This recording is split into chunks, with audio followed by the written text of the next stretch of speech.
Good evening, everyone. Welcome to you all for the session. We'll start as usual. First, in the blue folder, there are some prayers. We will start with the prayers to Manjushri and reciting some bit of mantra, and then followed by the refuge on page 9. And after that, we will do the Heart Sutra. I pay homage to Guru and Lord Arya Manjushri. Your intelligence shines full like the sun, unclouded by the two obscurations. You hold the scripture text in your heart, symbolic of the seeing of all things as they are. Those who are caught in the prison of samsara are confused in the darkness of ignorance and are overwhelmed by their sufferings. In 60 ways with your speech you teach migratory beings to whom you are compassionate as your only child. Your proclamation of Dharma is like her, which awakens beings from the stupor of delusions, frees us from the iron channels of our karma. You wear the sword of wisdom, hewing down suffering wherever its sprouts appear, clearing away the darkness of ignorance. Primordially pure, your princely body is the embodiment of perfection of Bodhisattva, dwelling on the 10th Bhumi. I pay homage to Manjushri, who dispelled my ignorance, was adorned by 112 marks of a Buddha.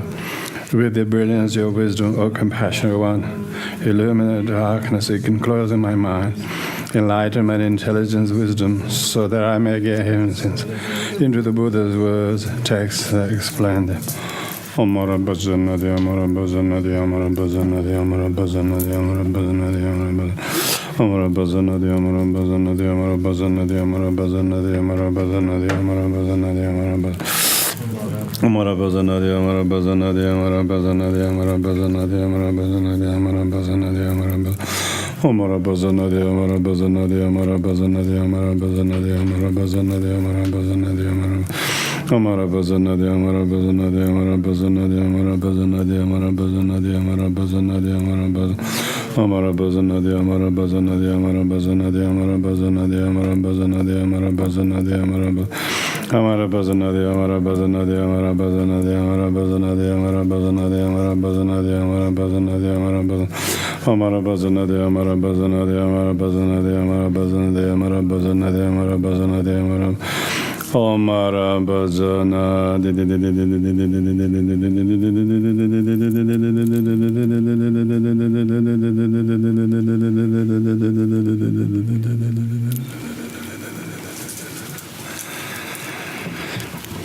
Page 9, the refuge and 4 imaginables. In Buddha, Dharma, and Sangha, I take refuge until enlightenment reach. By the merit of listening to the teaching, may I attain Buddhahood for the sake of all living beings. In Buddha, Dharma, Sangha, I take refuge until enlightenment reach. By the merit of listening to this teaching, may I attain Buddhahood for the sake of all living beings. In Buddha, Dharma, Sangha, I take refuge until enlightenment reach. By listening to the teaching, may I attain Buddhahood for the sake of all living beings. May all living beings have happiness and the cause of happiness. May all living beings be free from sorrow and the cause of sorrow. May all living beings not be separated from the bliss that is sorrowless. May all living beings live attachment, hatred towards near ones afar by living with equanimity. May all living beings have happiness and cause of happiness. May all living beings be free from sorrow and the cause of sorrow. May all living beings not be separated from the bliss that is sorrowless. May all living beings live attachment, hatred towards near ones afar by living with equanimity. May all living beings have happiness and cause of happiness. May all living beings be free from sorrow and the cause of sorrow. May all living beings not be separated from the bliss that is sorrowless. May all living beings leave attachment and hatred towards near ones afar by living with equanimity. Now on page 5, Heart Sutra.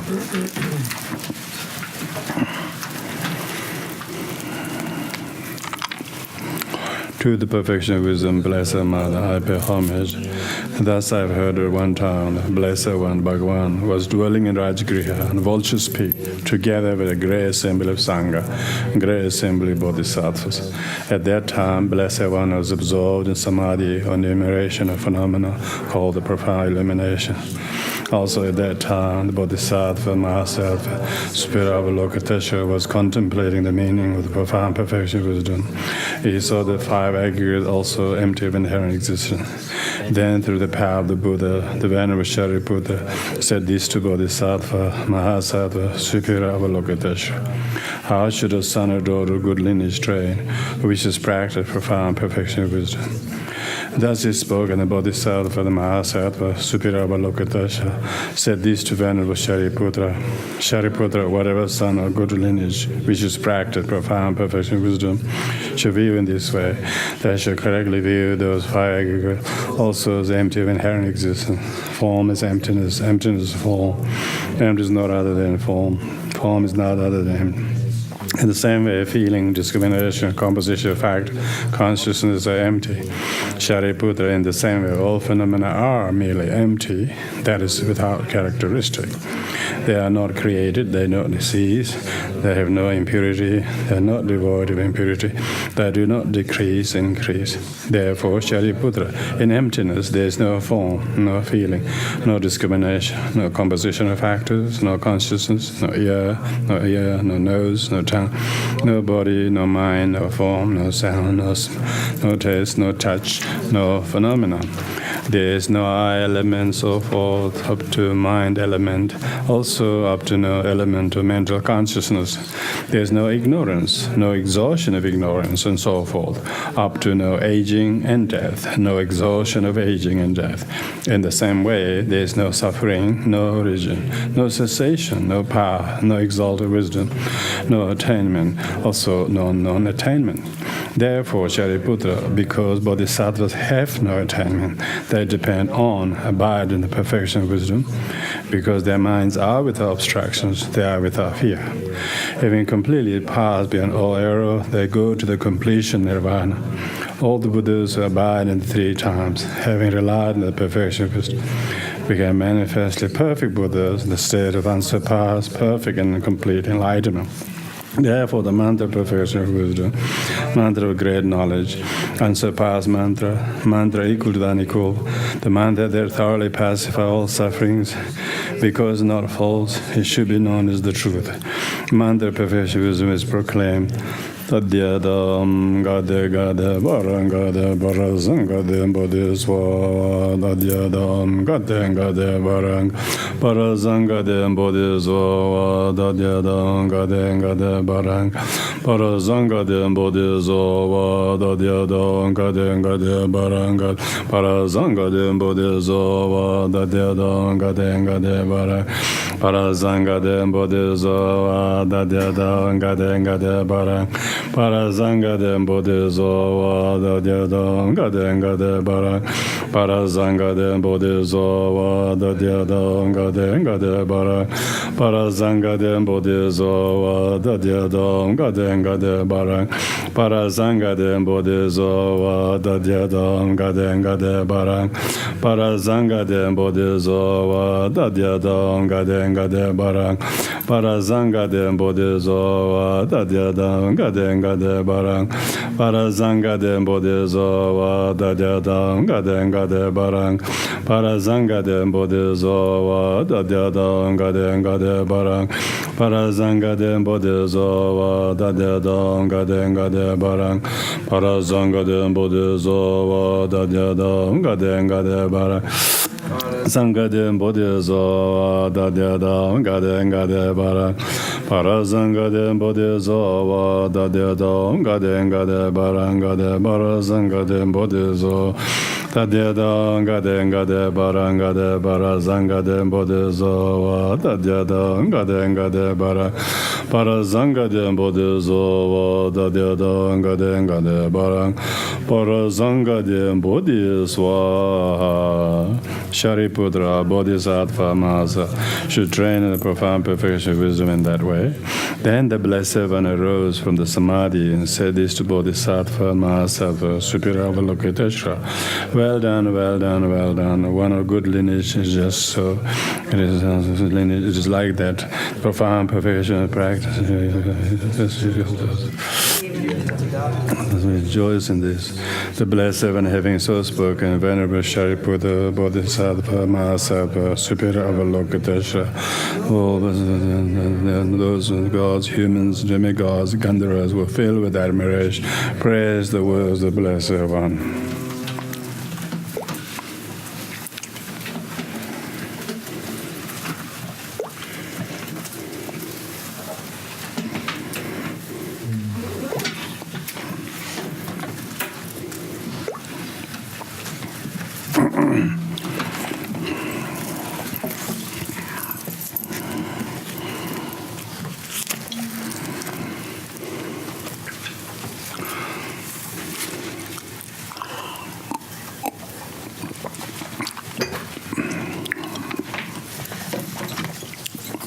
Hello everyone. Good evening. Thank you for your attendance, as well as attendance from the remote parts of the world, wherever you're tuning in from. We know that we have more audience now who are tuning in through this live cast due to the goodness of the modern technology. I'm sure you can also listen to these teachings with the right intention, just as you formally go to a formal teachings. If the teachings coming your place, you should also take some comfort, but not confused with laziness, but sit up. And even if it's 20 minutes or 15 minutes, you can listen. Just listen it formally as a practice of Dharma, not as casually listening while doing something untoward. Make it, therefore, it will add to the benefit of your listening and using these various services that are provided by many people who work so many years to have this kind of technology. So therefore, we should rejoice this line of communication, but at the same time use it for the benefit that people are putting effort to reach to as far as possible. We are currently reading the writings of Dharmarakshita, the celebrated teacher of no other than great Indian master Atisha. The Atisha, who means incomparable one. It is not a name, it is more like a title that he received because of his peerless work as a bodhisattva who risked his life and did many things for the Dharma.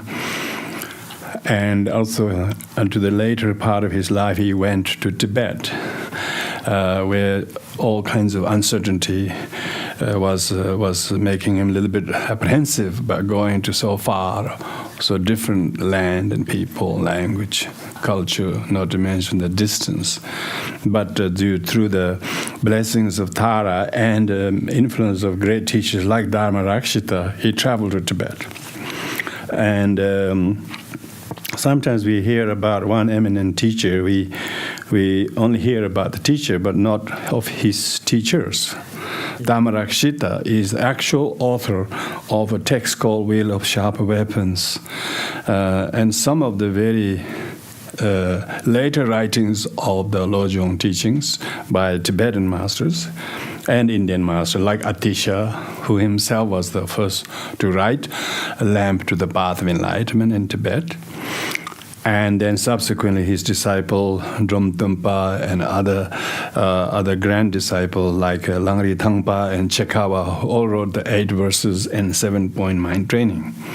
But actually this Wheel of Sharp Weapon predates all of the above.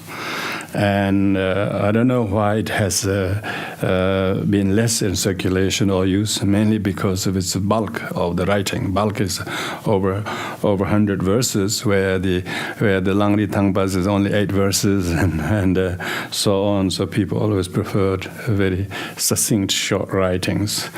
But nevertheless, after reading first 40 verses over the last few lessons, it has come to my attention that most of his writings so far was concerning with the third point of the 7-point mind training, which is transforming all adversities that happens, all difficulties that happens in your life, how to tackle them. And use these teachings, not letting the difficulties to beat us or discourage us or to humiliate us, but to help to remember the very spirit of the altruism, how all selfish suffering comes from selfishness. And unless the selfishness is translated into selflessness, there is no really bodhisattva, even the trainee one in the making, let alone one who has realized. So, because we are not often short of adversities and crises and unwanted things in life, it's a really pertinent teaching for everyone who sometimes may struggle a bit, because they thought as a practitioner they should have less obstacles and all the good road is very well paved for you without any potholes or bumps and sharp turns and dead ends. all of a sudden you meet these very difficult situations, and maybe these are the blessings in disguise to test whether we have any practice or not, whether we have any refuge or not, whether we have any bodhicitta or not. I was likening the example of a person who has an umbrella, which is waterproof, Person who is carrying a waterproof umbrella is usually a bit of a nuisance because you are not using it, But if it really rains, he should really be happily use it in the rain, the very umbrella, and then see how the umbrella actually works to give a shelter and prevent one from the water, and then find the use. All the teachings are some kind of I would say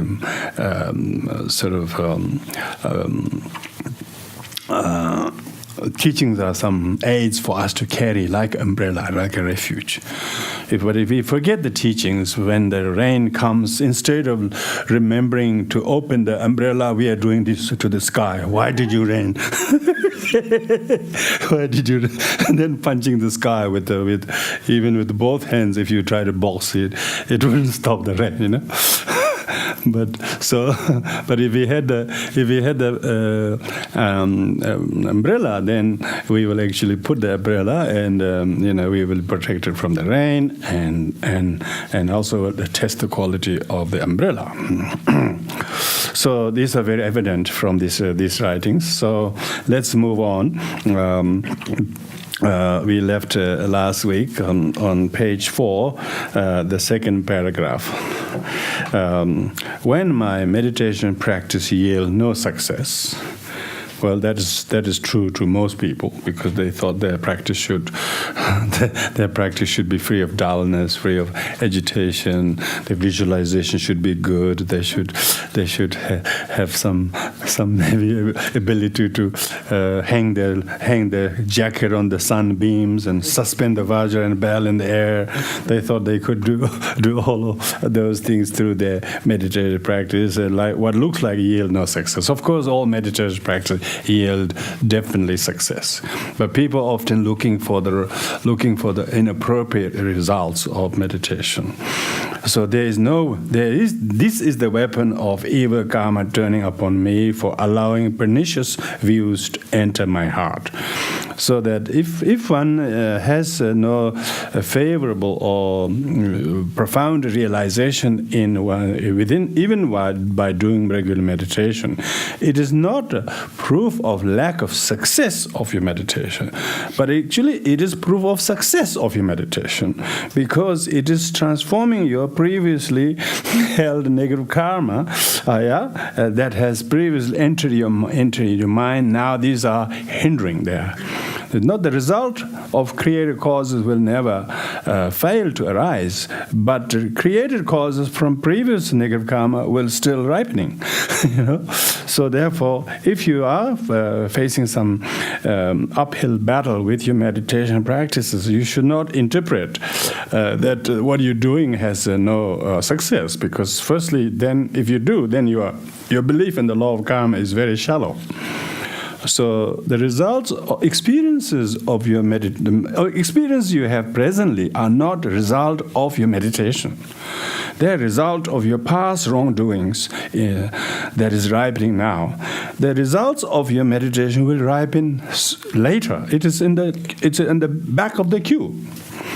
So therefore, it has to wait. It has to wait until its turn comes.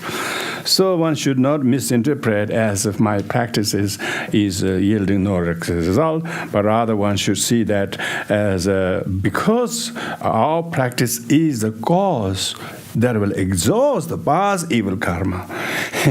And so it is the pernicious views to enter my heart, because in previously we held some wrong views in our head, maybe doubt, suspicion, dualistic thoughts, impure perception, projection. If we give a lot of time to that, they can come back to haunt one's mind as if your meditation is yielding no success.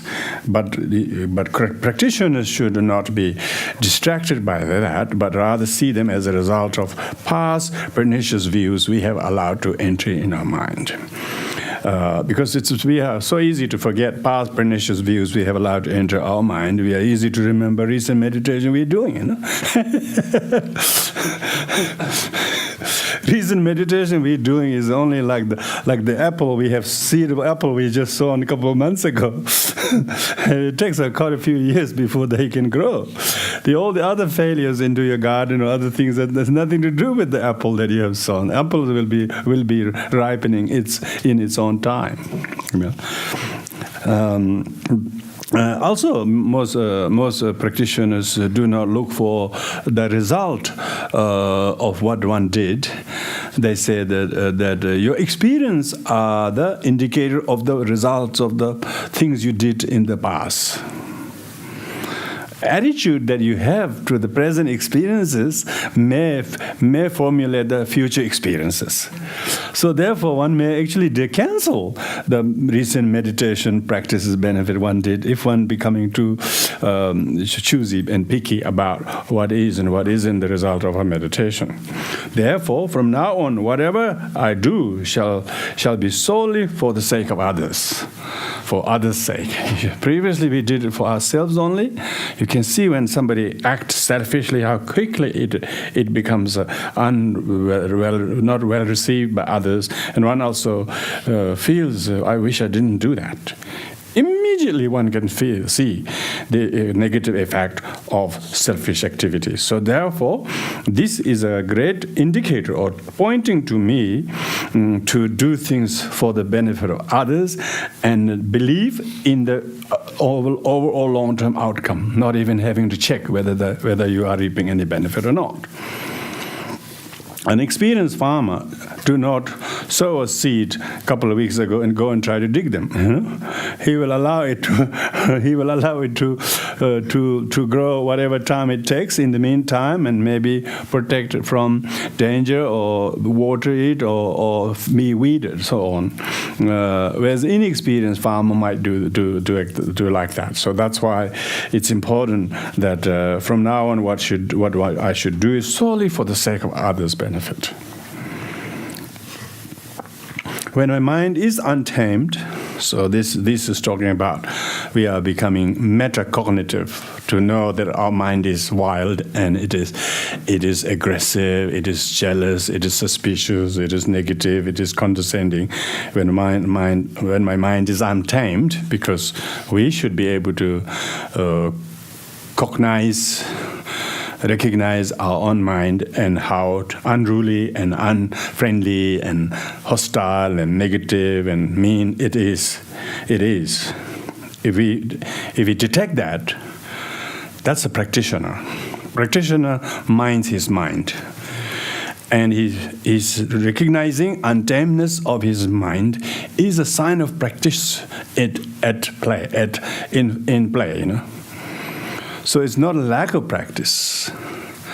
It's a sign of practitioner on the full alert in noticing the untimedness of his mind.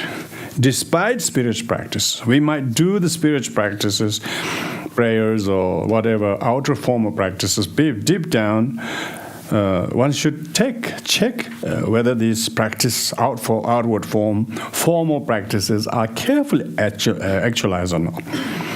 His Holiness Dalai Lama says when he's spent doing prayer, he says, I'm not really praying. He says, I'm checking my mind.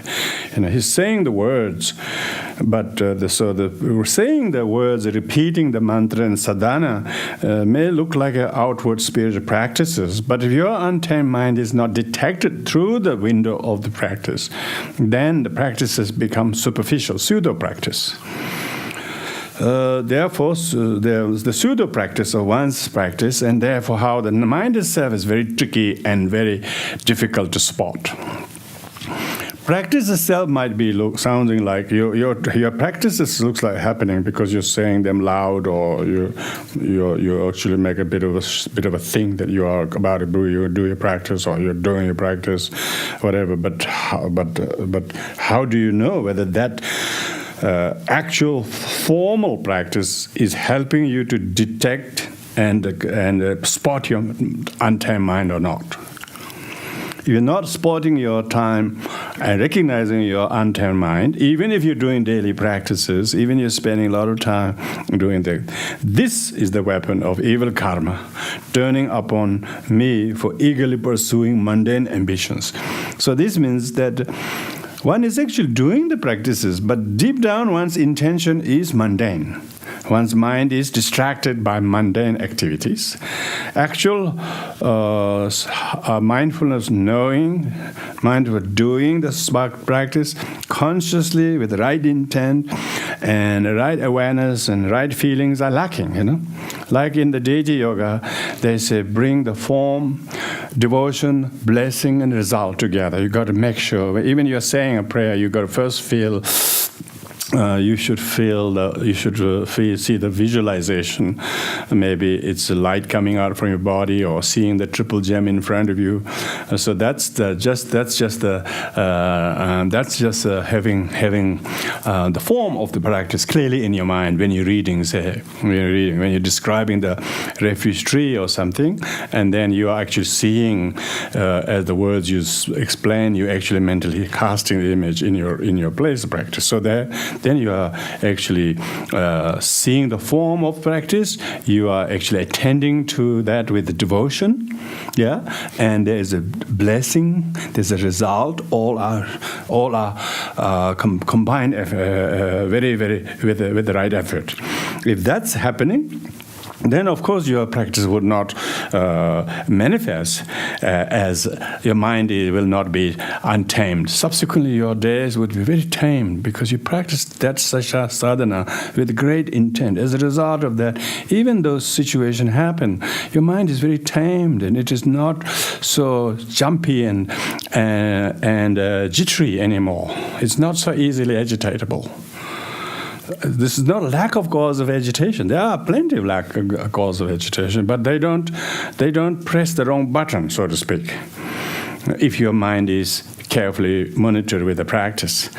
But since if your mind is more when you spot the mind, it's more untamed, it's because that we have not practiced sincerely with all those four things to bring into the path, and while the mind is scheming and planning for some worldly activities.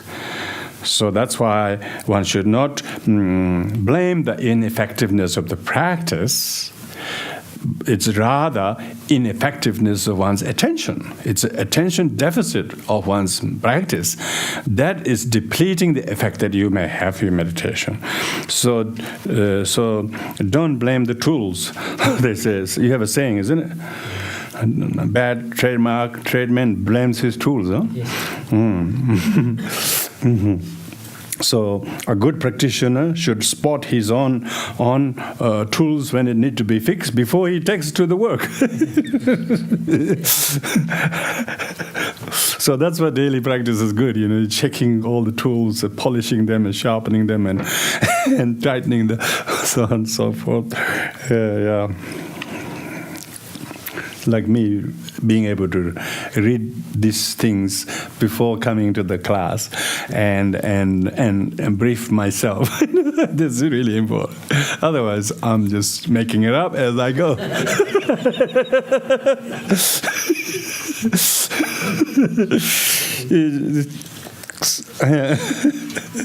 So even with teaching Dharma, you could be just like your actual mind is somewhere else, And the same with the listening, same with listening too, So we have to be very watchful.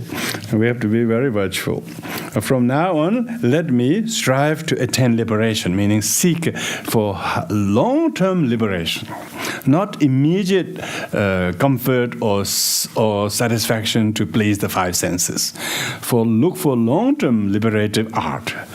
Even if you're doing practices, it's very hard, maybe long hours or repetitive or monotonous or whatever. But don't worry about that. Strive that this will transform me in the long run, And it will. It's amazing. But if we keep checking what I'm doing right now, is it this right? Oh, I'm doing wrong. When it's become so paranoid, then of course one is not being able to focus with a good intent. When we feel deep regret, as soon as we read and reflect, so meaning when you're starting to study, that's talking about. When you wanted to study and reflect on the teachings, and then instead of being able to hone your mind into the subject and get some clarification, all of a sudden you just have this very negative attitudes towards your past, and why did I put more time before, and feeling a bit deep regret over things one did, and thinking, I should have never done that, otherwise I wouldn't be here. And then almost like nagging at oneself. When one is doing this, when one is studying and reading, and yet one is sort of sabotaging what one is doing by negativities, this is the weapon of evil karma turning upon me for being fickle and empty and aiming for high status. So this means that our attitudes when we are trying to do is, when we try to do something, our mind is very fickle. Fickle meaning very unreliable, unstable. It is jumpy and jittery and very undisciplined. So if you discipline your execution of time, effort, and energy for your study will be very consistent, and you're not aiming for high status, means worldly status. Worldly status like high rebirth or next higher, wanting to be born famous or such worldly aims. When one is aiming for worldly aims, then one will be very fickle because one is trying to get some fixed outcomes. Bodhicitta is not fixed outcome. It's vast, profound. It's called vast because it's not fixed. Profound, it's not means measurable straight away by every few minutes, And so it is very deep. Whereas a person who wants very specific things for themselves, then they can change the mind very quickly because the motivation is so shallow and short-sighted and very object-specific. So that's one reason why if you feel regret and not wanting to study or something, that's because exactly it's repeating its fickleness of oneself.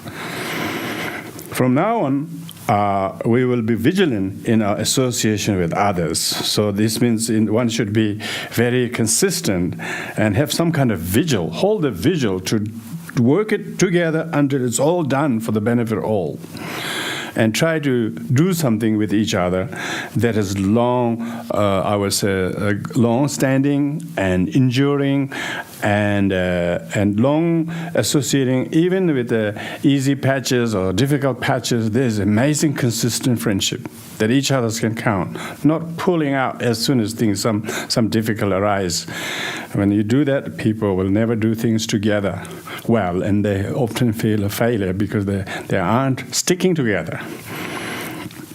So one has to remain vigilant, particularly for the sake of this bodhisattva's ideals for the benefit of others, and not some kind of mundane, worldly kind of fixed views and fixed aims and objectives.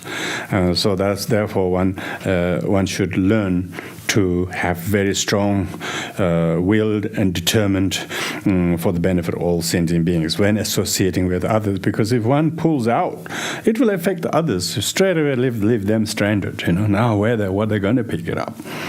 And especially noble tasks together, Small, ordinary, mundane activities also one should not start too many and not finish them very well. Rather start few and do them well. And it will make a good impression, and benefit will lasting long, and many people will benefit from it, because there is something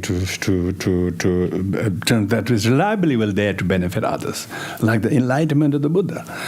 Amazing, He passed away some 2,600 years ago, and even though his 5 friends abandoned him, and he didn't say, they abandoned me, I don't want to twist them, let's go somewhere else. He said, no, never mind. And my old friends, where are they? I should go and see them. He was so consistent with his golden friendship. Even though they turned their back and abandoned him, and even made a ruling that we would not welcome him, but he did exactly opposite. That kind of friendship. Not easily formed, easily twisted, easily turned back, like children, like kids, like someone who has no kind of endurance for friendship. Whatever easy patches or difficult patches, we should stand vigil together. Still, particularly for the task of bodhisattvas, to overcome one's own inner demons. We will need each other's association. We should never think I can do on my own, or he can do on his own. It is a work to do for the benefit of all together.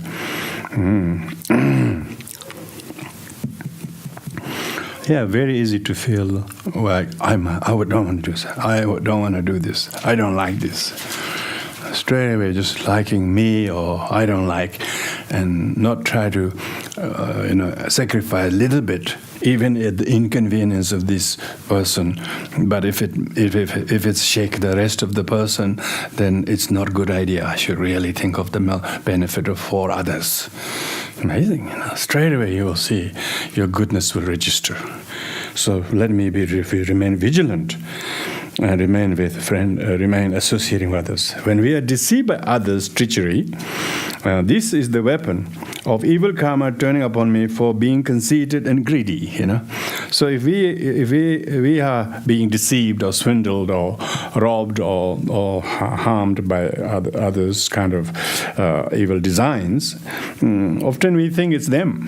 Often we think it's their cunningness, their greediness, and their unkindness to us, and we try to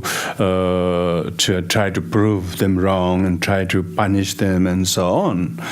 And ordinary worldly people do that. If they can't do it, they're higher friends. They will do that. But as a practitioner, one should see them as their deceiving of us is not really. They are the messengers. They are messengers. They're just messengers of what we did in the past. We were very conceited and greedy to others, and now when the result ripens, we don't think it's our doing. But Lojong practitioner has this amazing agility. He does not interpret his deception or his greediness. He thinks, this is what I've done in the past. Now it's happening to me. And this, what does it do? Why is it so Lojong? Why is it training? It prevents us from reacting childishly and double the trouble. It straight away helps us to exhaust the karma of the past and not strike at the messenger. They don't even know they're doing that, let alone to us. It's just due to the force of karma that they happen to be doing that, and so we need to feel compassion. Poor sentient being, my Lord sentient being have to do these things for me to pay off my karma. Oh, I'm so sorry. I've been too much troublesome to you. Even in this life, I'm making you to do things. These are all my debts of karma. Then we feel the Lord sentient beings. We become very, very cognizant of the Lord sentient being, Mother sentient being. You know, who would like to do anything like this in their own senses if they knew what they were doing? They too are pushed by some unfortunate circumstance. Yeah. How can we affect change in our immediate world if we don't react to negativity from others? We are changing. First, we have to think that negativity, what appears as negativity of others, is interdependently originated. When we think it's their negativity, then we are about to make it worse by adding our negativity onto it. Because in order to change the world or people around us, we have to be very powerfully positive to transform the negativities.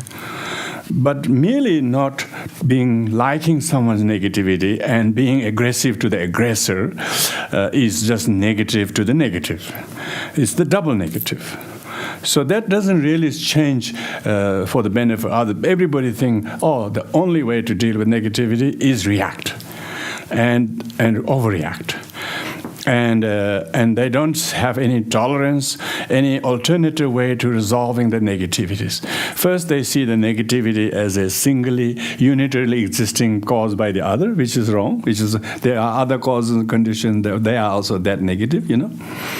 So they also have been sort of maybe exposed to such negativity themselves, and they didn't have any effective positivity to deal with, and so they also are copying what they have been exposed to negativity before. And now if we also going to add to that, it's only going to snowball.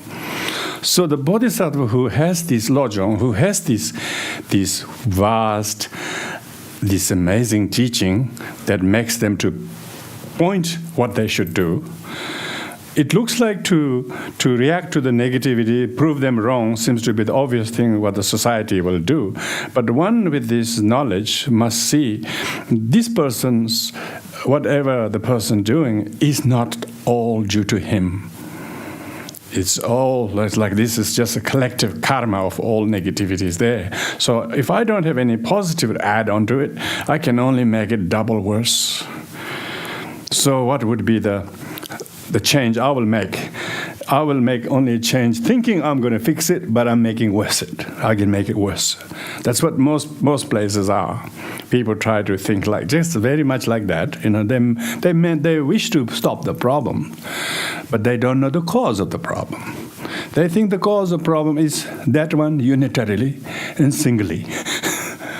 They don't see the negativity of other is the only immediate manifest is they are much more hidden causes of the negativities, the ignorance, the and so on, and misunderstanding and grasping to the eye, and lack of compassion for themselves, even that he doesn't even know how to be compassionate. He doesn't even know he's being negative. It's that bad. If he knows he's being negative, then at least he will know, this will not go very well, you know. But he's not even aware of that. Now, if we understood that and thought carefully, if we were in their shoes, what it would be like, And then if someone were looking at them from where we are looking at, they will be very shocked, you know. They say, I don't know what I did. Did I do any negativities? What did I say?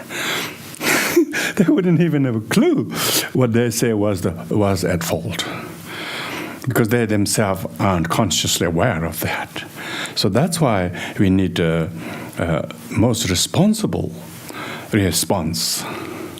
You know, response, it's not a lack of reaction we are talking about.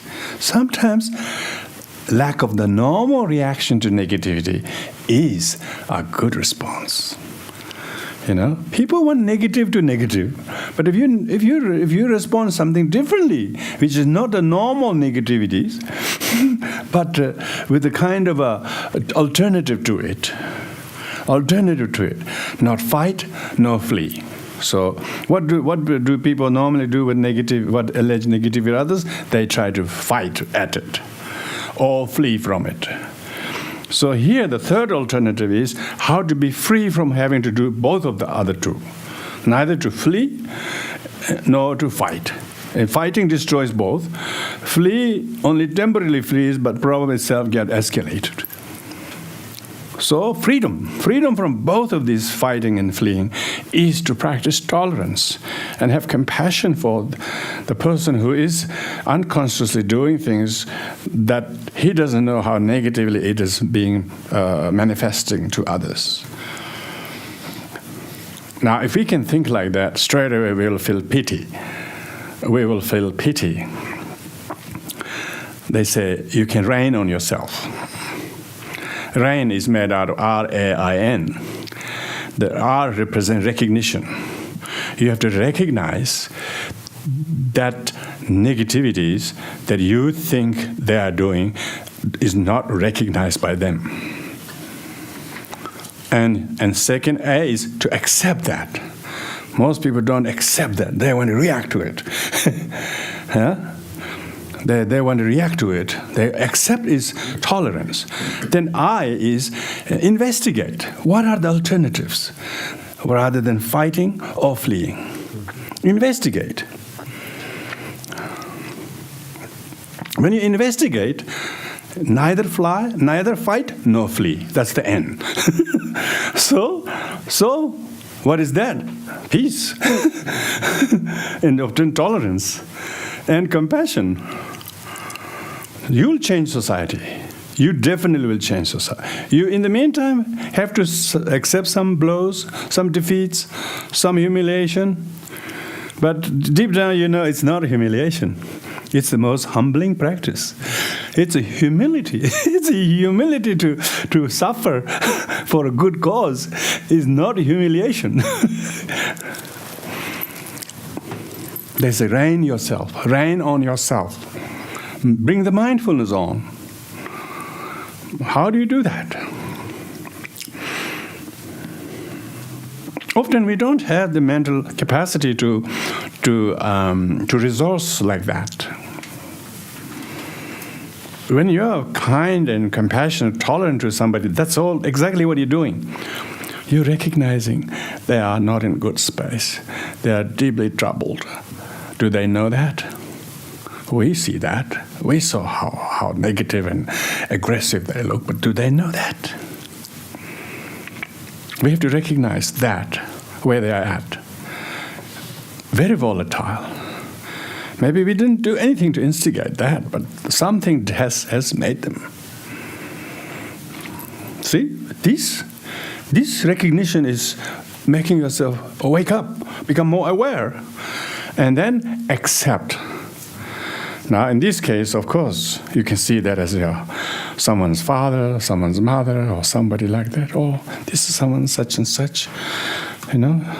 They too have a lot of responsibility on their shoulder, and no wonder why they have so much difficulties. They are stressed by this, you know. And then you empathize, and while you accept them, what they said is not accept doesn't mean it's your blame. It's your fault, you know. This is a empathy with which makes you to accept, not weakness and fear consequences. Then you accept. Not like that. It's a lot of recognition and acceptance, and therefore investigation. You're investigating. What is the alternative? What are the things I can do to fight? Yeah, I can stop him. Otherwise, the society will not change. We are full of this kind of people.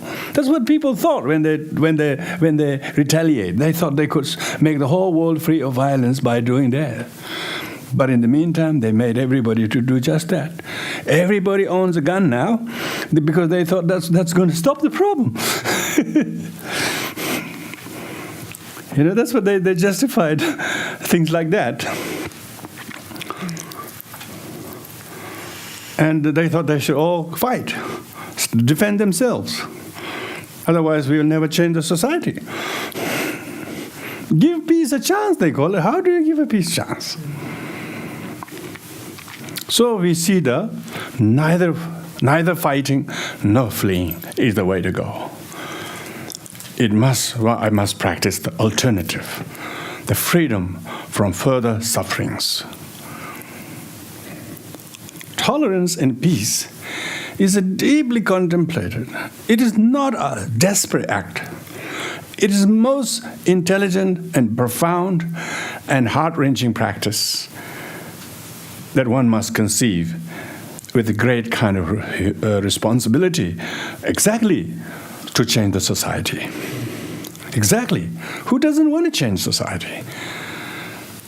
Does society get changed by impatience, retaliation? Society sometimes doesn't get immediately changed, even by tolerance, by the way. But one has to be vigilant that someone needs to start it. And that will start changing maybe next person and the next person. So you can't really make everybody do it like that, If they did, would be good, So you guys have to start somewhere. From now on, let me be discreet and humble. This is the one thing. This exactly. When you're doing the reigning, that's what you're doing. When you're recognizing, you are discreet and humble. Yeah. You don't tell them, look, I'm going to reign myself. You can do whatever you like. You just act as though you're dumbfounded, as though you are so stupid you don't know anything to say. But you're smart enough not to escalate it. Why? Discreetly. Discreetly, you are diffusing the time bomb. discreetly, humbly, you have to act as though you're not up to anything. But deep down, you are there to sabotage the suffering and its causes. You have to be discreet, and humble. And even if you did all the reigning, don't think it's all you're doing, Yeah, because they pushed the wrong button, or they did this. Then I recognize the sorrow and the chain of sorrow, which usually never get broken, which get even caught up in the chain mostly, because there's no one who will accept the sufferings. People want to react to suffering. They want to just fight against the suffering. They think suffering can be stopped by fighting at the suffering or showing aversion to suffering. They don't realize aversion is the cause of the suffering. That's the acceptance. Yeah. Teaching gives you the secret weapon. And then you have reason to be humble. You are humble. You're humble. You're servant of Lord sentient beings. You've made vow that I shall treat all beings as my guest. Are we treating even one as our guest? Let alone all. If we are not, we must own that and learn to bring some new change. Because otherwise, it's exactly opposite. When study and teaching is swayed by attachment and anger, so meaning when you are trying to read or trying to learn and study or whatever, in some little bit more depth than just on the surface. Your attachment, anger, other things you're attached to your work, attached to your worldly duties, other things just impinge on us from not allowing us to carry on the study.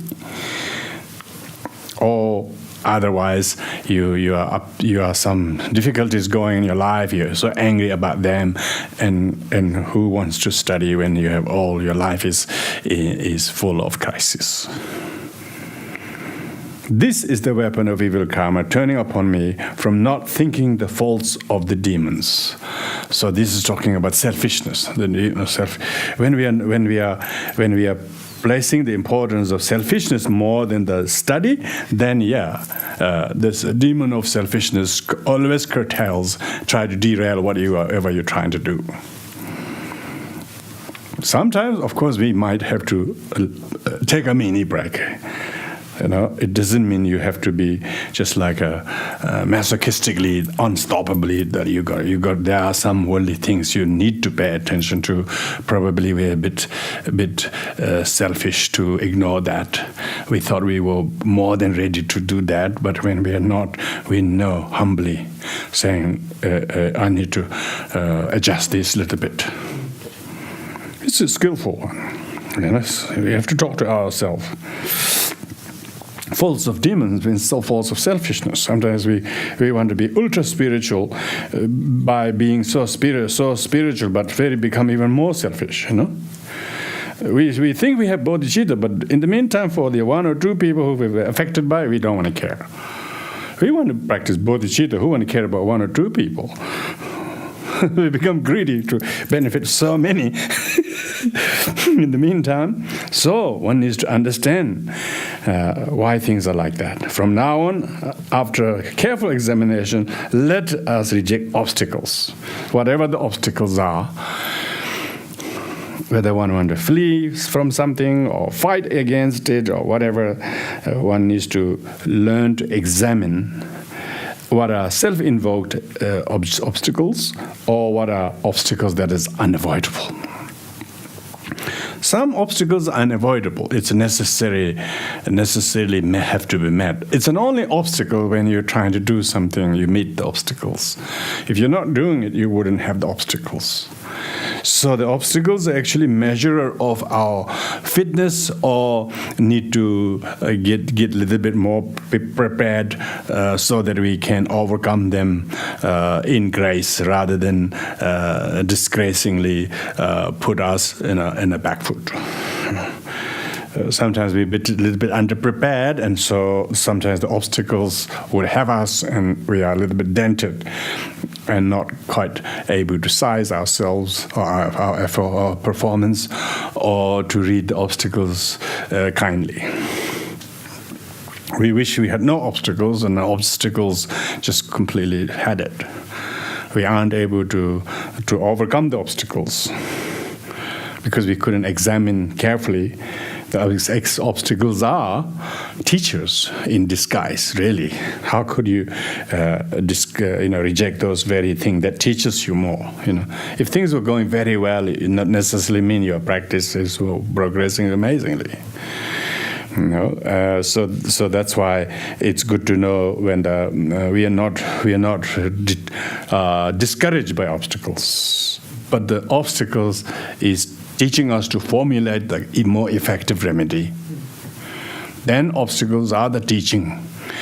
Actually, there's no teaching you can verify its usefulness unless you learn to overcome the obstacles. Obstacles aren't inherently there. Obstacles are only manifest when you're doing certain technical things in a way rather than the appropriate way. Because you can't do proper way unless you know what need to be subtracted, what need to be added, what need to be adjusted. It's not you lack a new technique. It's just you have to learn to experience enough obstacles to teach you the remedies from it. Not a kind of imported remedy from Germany, a special piece, piece that you can't get in Australia. You have to bring us right. That is Germany, is your mind. It has to come from your mind, mind's realization. Yes, it's the understanding that develops the remedy.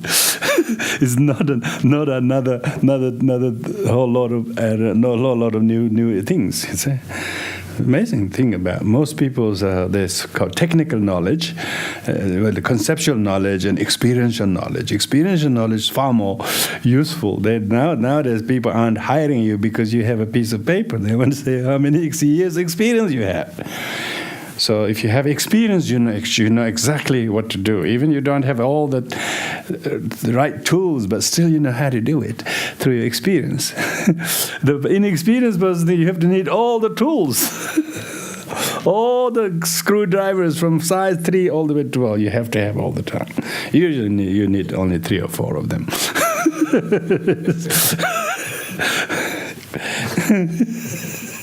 When you experience, probably you can make them as you go as well. You can make them and adjust them. Because they're a little bit, that's only this much different, and not much. Mm-hmm. When all the good deeds turn into bad, when all the good things that you try to do turn into bad, this is the weapon of evil karma turning upon me from not repaying all kindnesses. So, yeah.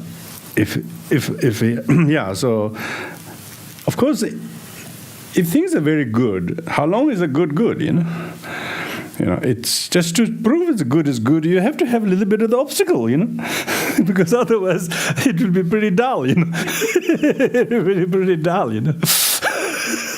So it's good to know it was really going well. All of a sudden, it just complete an abrupt end.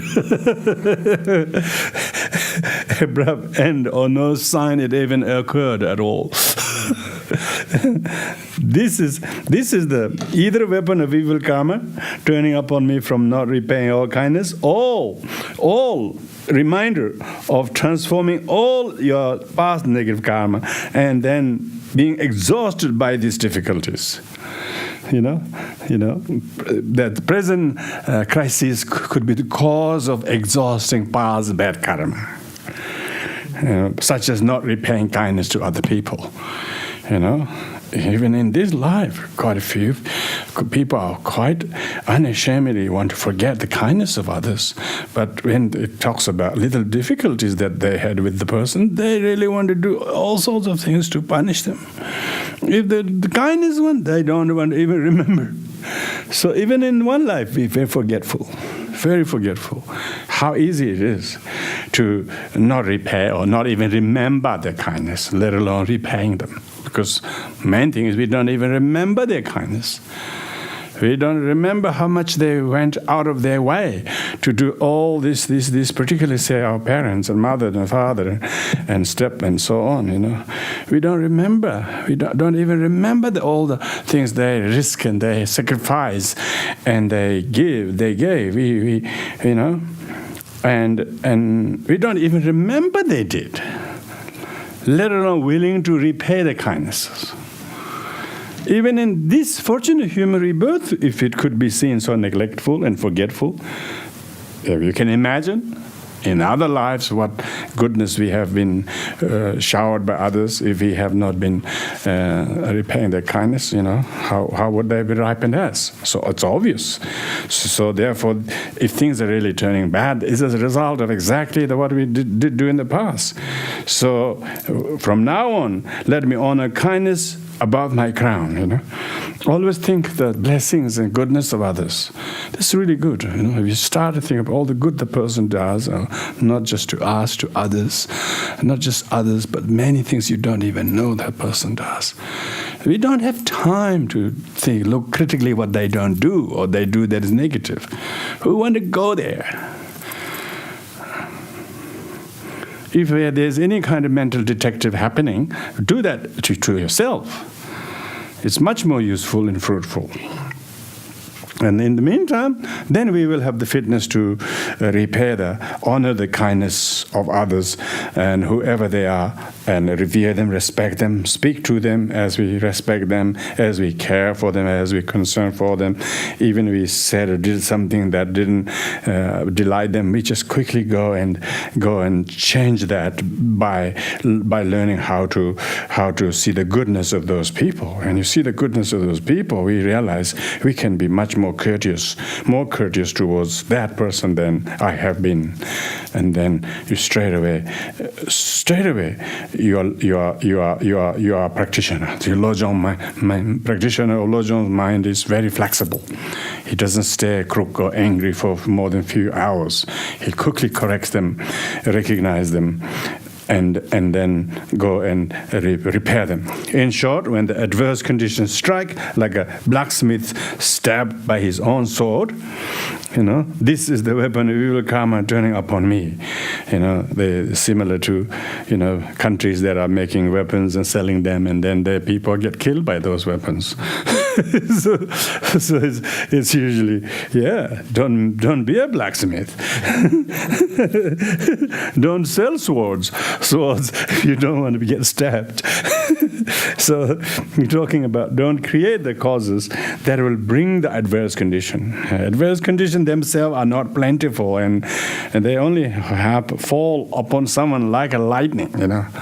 They have definitely created karma to ripen that. Nothing happens by chance. And so instead of blaming the causes of conditions such as adverse conditions, see them as one's own negative karma harming others. From now on, let me pay heed to non-virtuous deeds. If we are not careful with non-virtuous deeds, then we commit them, and then when they ripen, we come as a shock, But the practitioner, when they experience unfortunate difficulty, adverse condition, they see them as a dint of their own non-virtuous action. They quickly will accept with the humility and with apology. It's no great embarrassment with that. Not accepting is even more embarrassment, double demerit. So, therefore, even if I was to experience suffering in the lower realms, like a marksman killed by his own arrow, this is a weapon of evil karma turning upon ourselves. He says, it would be good if I'm killed by myself instead of going in the lower realms next lifetime.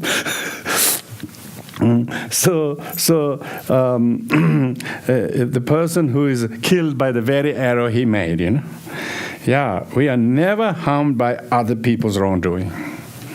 This is a very profound understanding.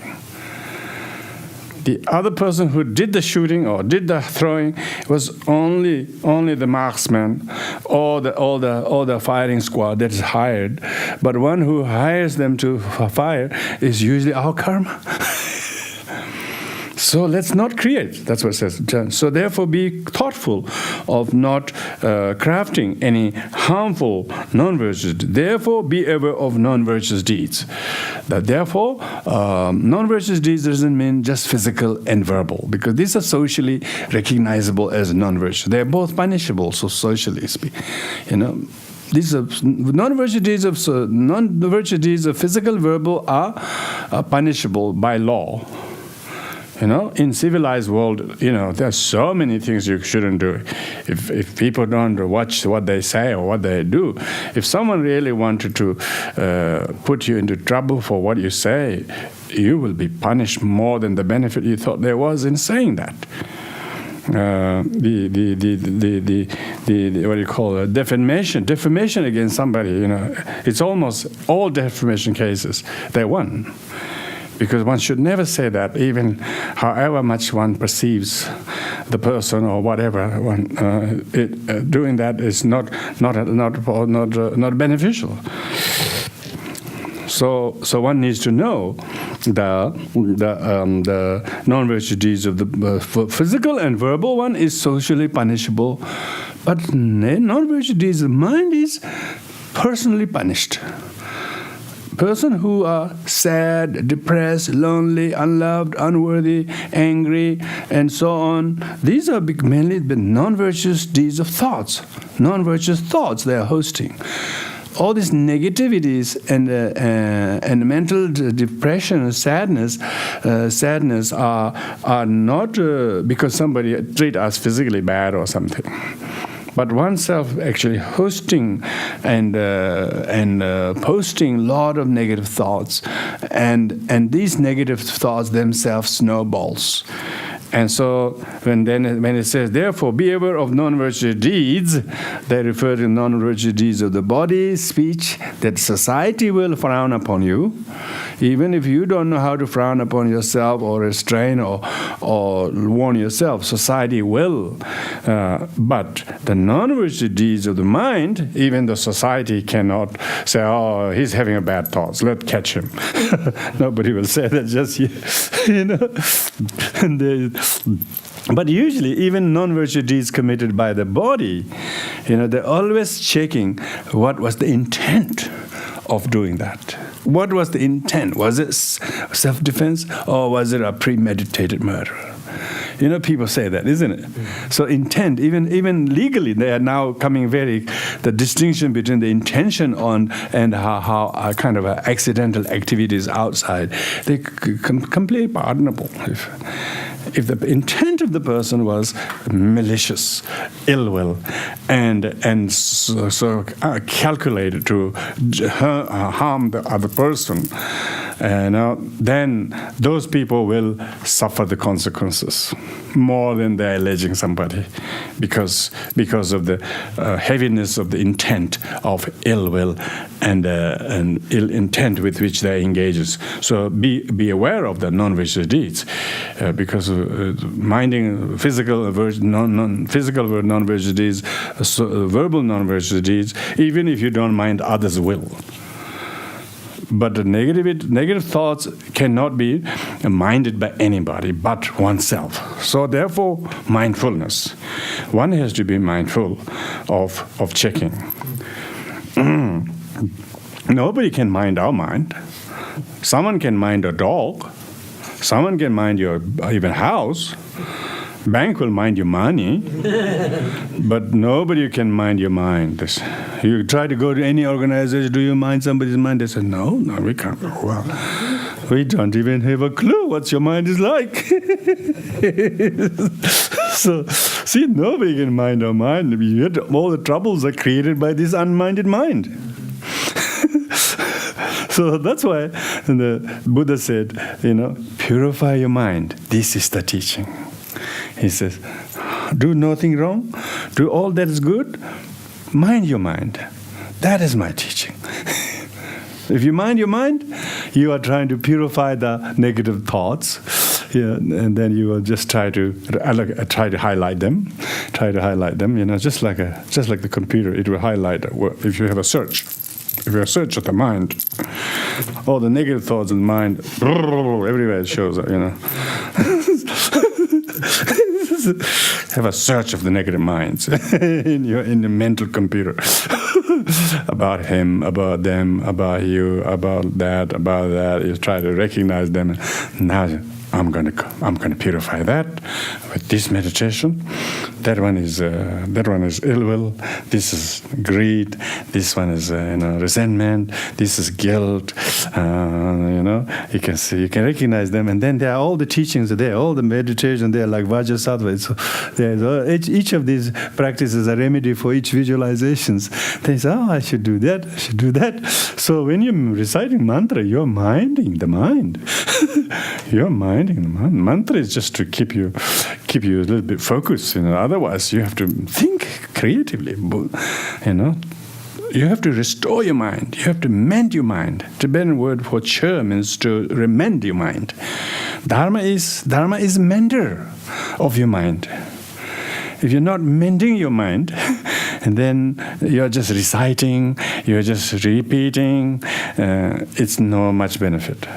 You can show numbers, I suppose.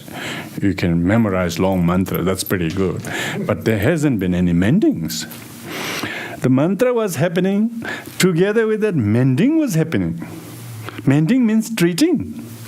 When you're mending, the broken ones will be fixed together, So when you're mending, your shattered mind, your fearful mind, your mind that is attached to things, are learning to let go, because you don't think it's just, all things are impermanent. All things, everybody goes through this. And then you're mending your mind. You detach yourself. See? You're mending the mind, If we are not mending the mind, what is the awareness of mantra, of the mudra, all these things? It's just cultural Buddhism, outwardly looking, a lot of drums, a lot of music, a lot of hats, and a lot of people going in a row, and drums and so on, burning effigies and all that. It all looks very, very amazing, but deep down, no mending, whatever.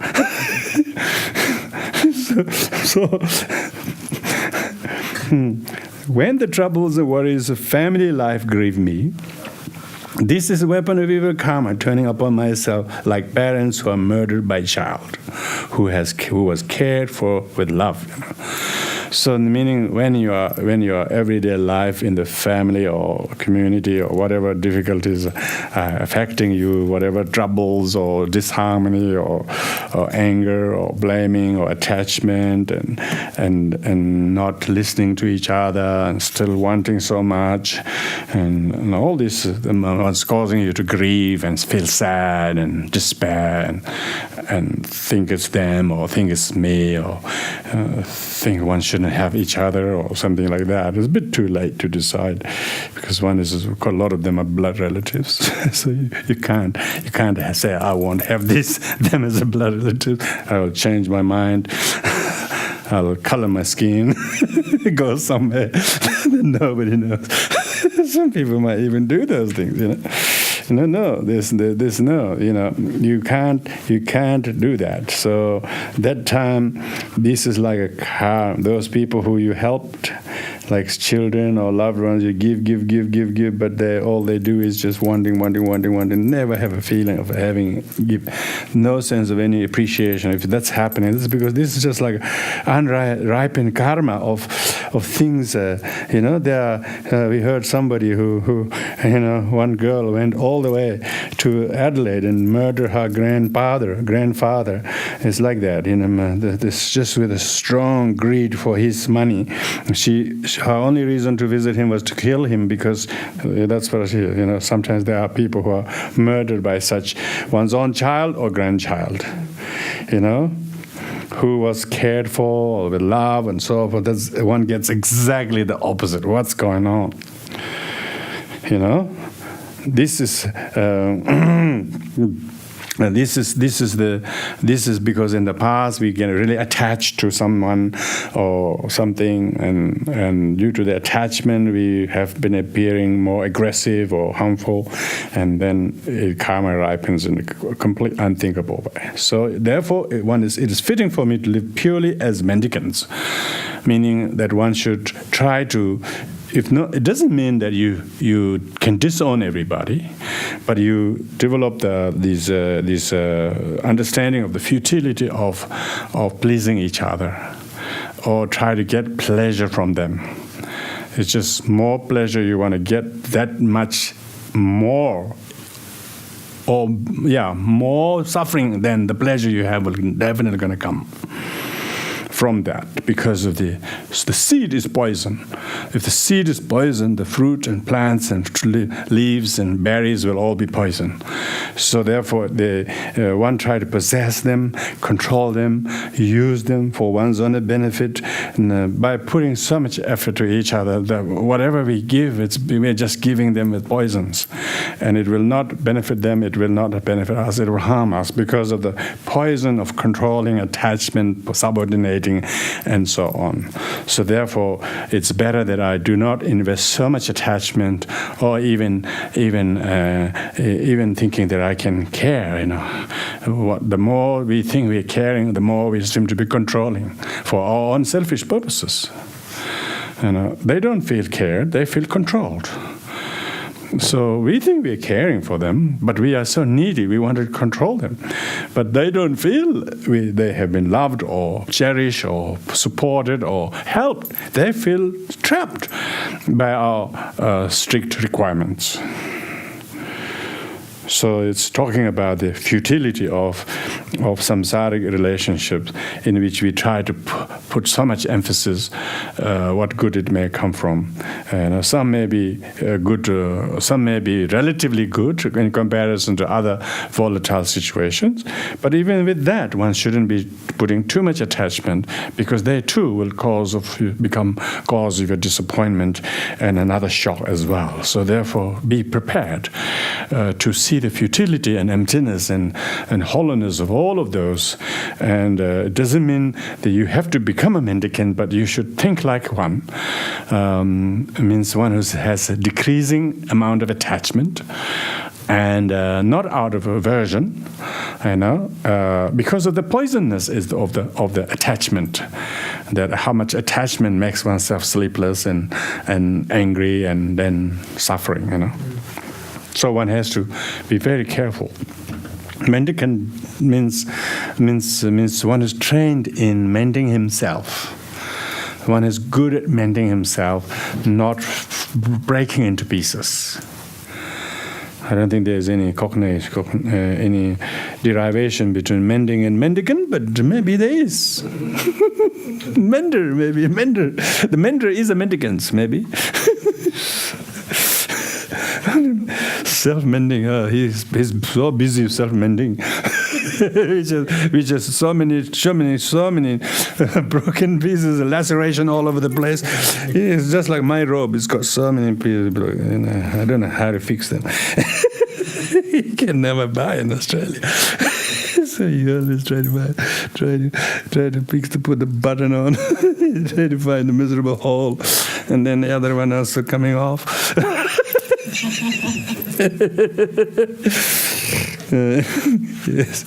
Yes, it's called robe rage.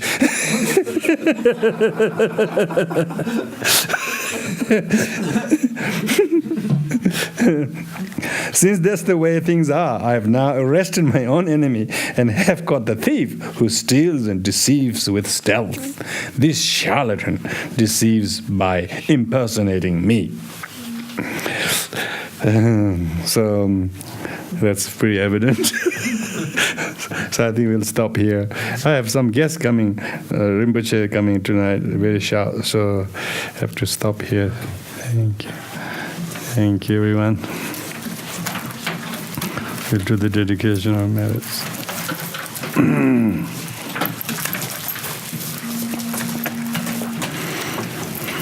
Page 11.